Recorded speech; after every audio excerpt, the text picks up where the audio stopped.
还有，我现在到了大理百货，今天是久违的健身日。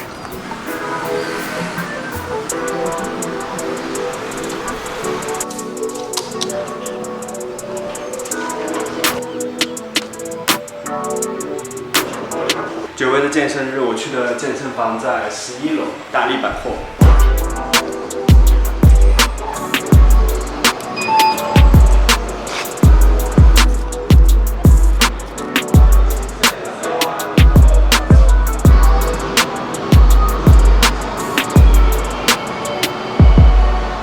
运动的感觉真好。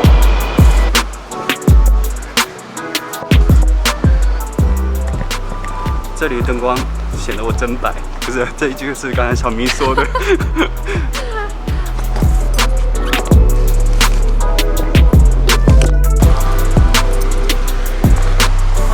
好，一瞬间剪了头发，然后我们现在吃晚餐，这是解封以来我们的在外面吃的第一餐，呷哺呷哺 ，Let's go。你怎么知道呷哺呷哺啊？日文关于吃的基本上我都懂。解封那么久了，在外面吃是什么感觉？很多人都微解封了，就一瞬间就出去外面吃了，但是我觉得好像没有那种太大的欲望了。我们是约9点。没有，我们营业到9点而已。是这里吗？我们走错了吗？这是那个祖祖他家吧？不会吧？会不会是汤居？前面还有汤居，对，汤居走错了，对，白痴。没关系，前面走一走就到了。好，谢谢，不好意思。我心想，好像名字跟我 Google 上看的不太一样。我们定位定的9点15分，然后他说我们定位只到9点，这是我们解封的第一餐。不要每次好像都是我搞乌龙。你没有定到明天就好了。到了。为什么摄影师在这里？拍戏就是要这样，摄影师要提前就位。没有，因为是我走过来的。这一间啦，汤居涮锅。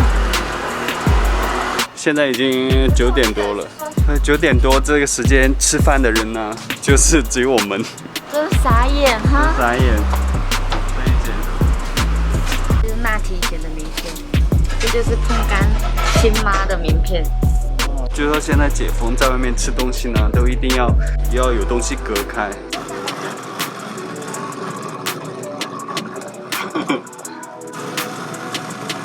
超饿的，已经等不及，东西都要下去煮了。真的几点了？你们看看。我们叫的是海陆霸王餐，然后它有海鲜拼盘1盘，然后再加2个肉。小明叫的是羊肉，我是牛肉。有点不太好看。你都夹了很多了。白痴，对。另外一半在小明的碗里。我们其实昨天才吃的整只烤鸭叫的外卖，今天我们就来出来吃一下。我们在家吃呢，每一餐都是坐在电视前面看着电视吃的，所以疫情这一段期间呢，我们真的看了不少片。妈妈看到应该会吓一跳，就台湾怎么变这样在吃饭？就是防疫破口嘛，太自以为是了。就是它的汤头不知道怎么就，我刚只是吃豆皮，哎呀随便煮都觉得那么好吃，老上海没有办法比。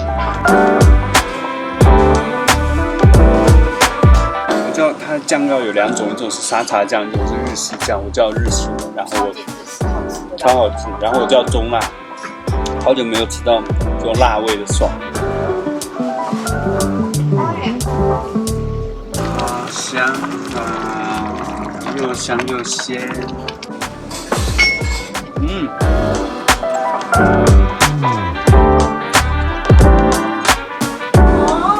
这个帅哥面熟，我刚面熟，昨天没注意。我手机完全关机了。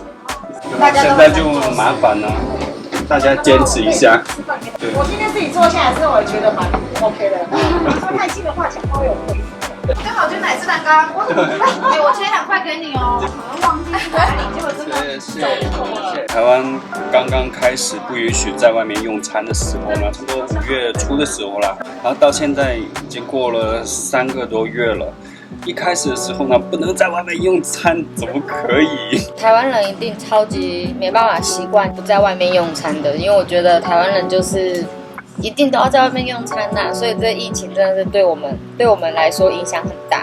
可是我觉得，虽然台湾在外面用餐的感觉依赖度很高，但是我觉得啊，其实并没有那么高。你看便当店那么多人排队，全部是要买走带回家吃的，真正在那边坐着吃的没几个。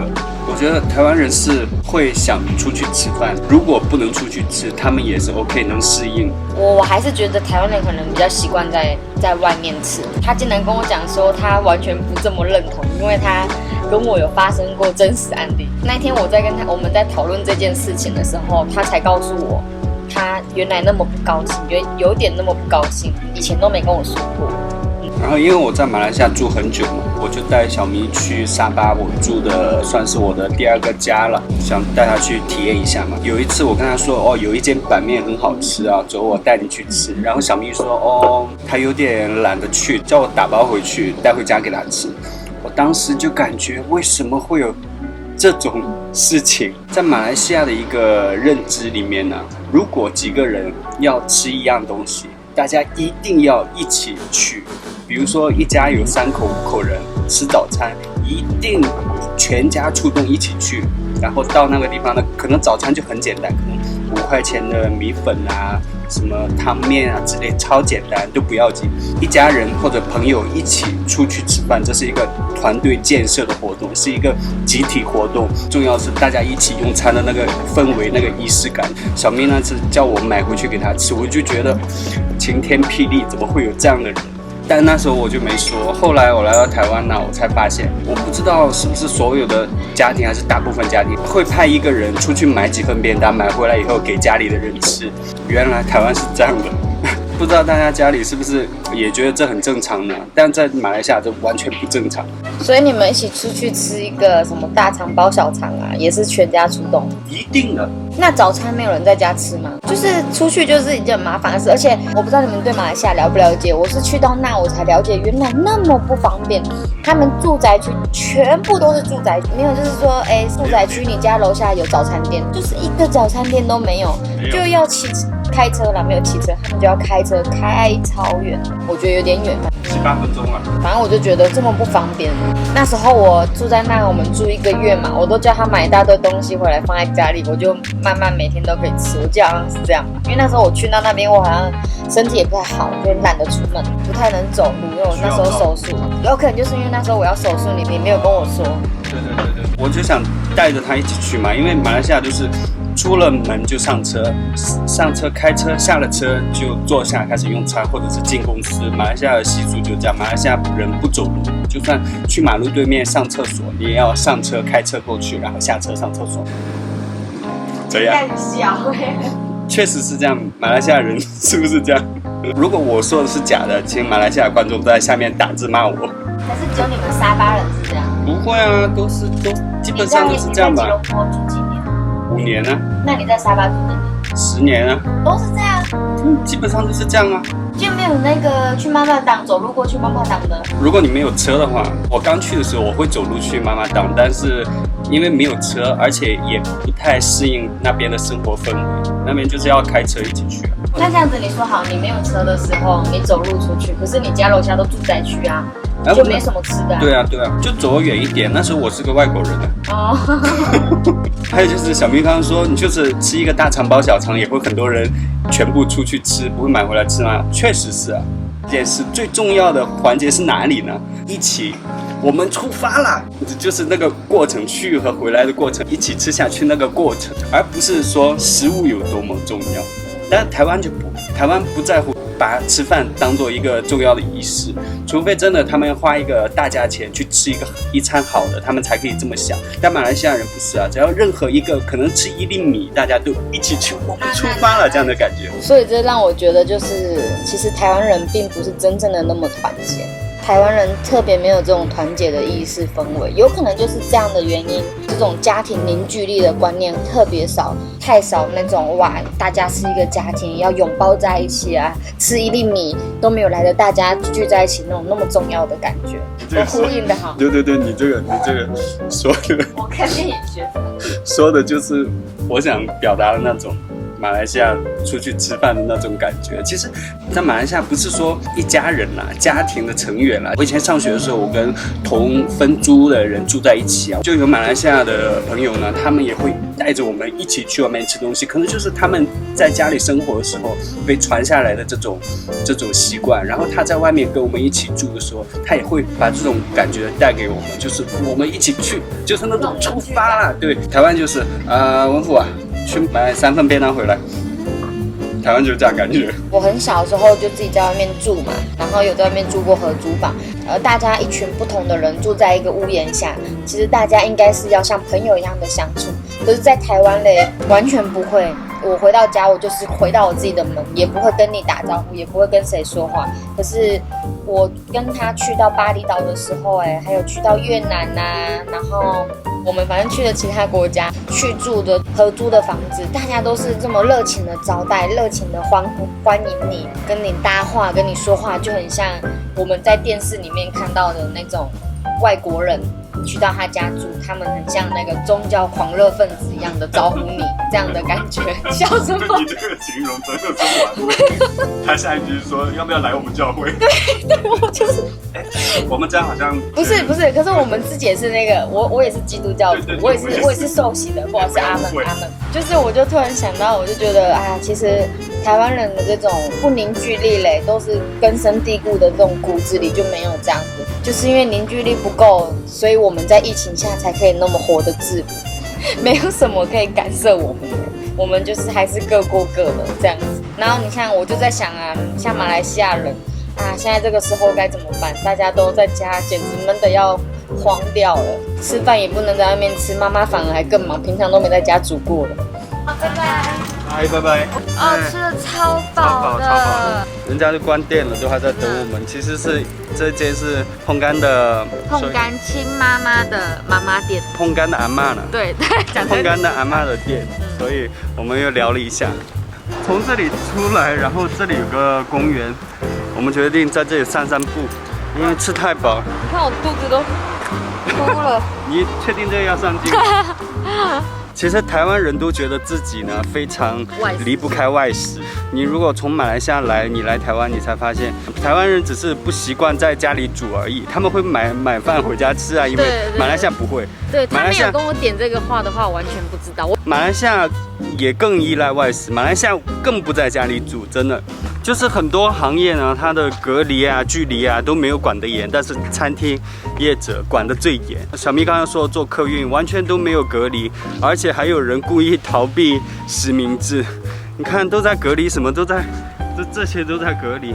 最近因为我们在卖吉他嘛，然后经常会去邮局只要下班时间以后，邮局都是人满为患。什么叫1.5公尺？谁给你1.5公尺？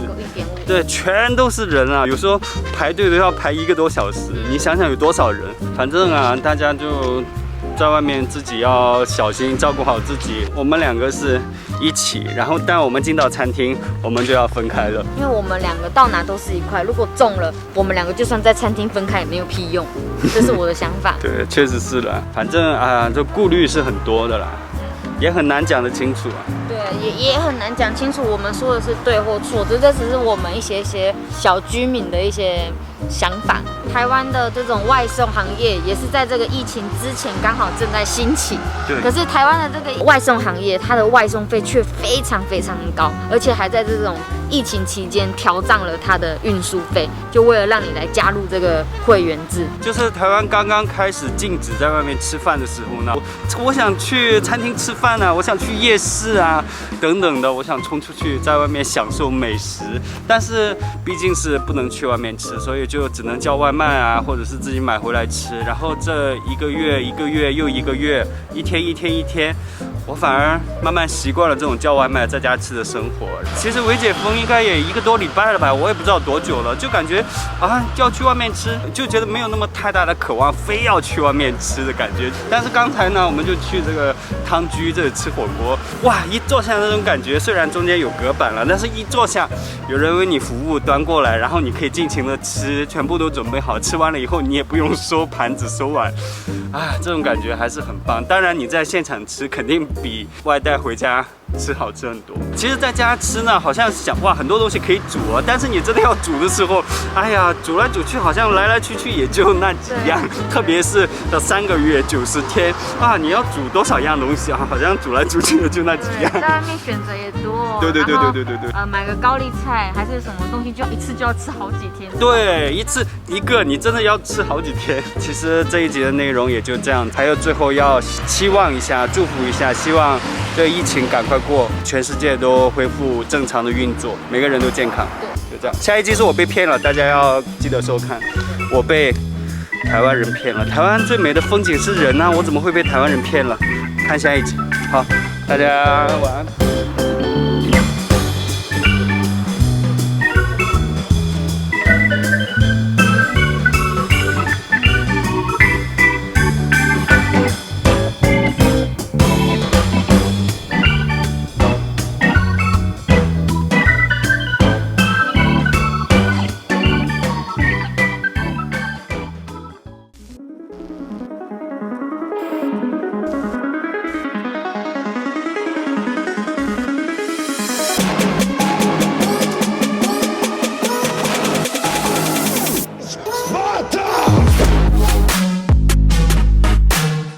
都是乐子。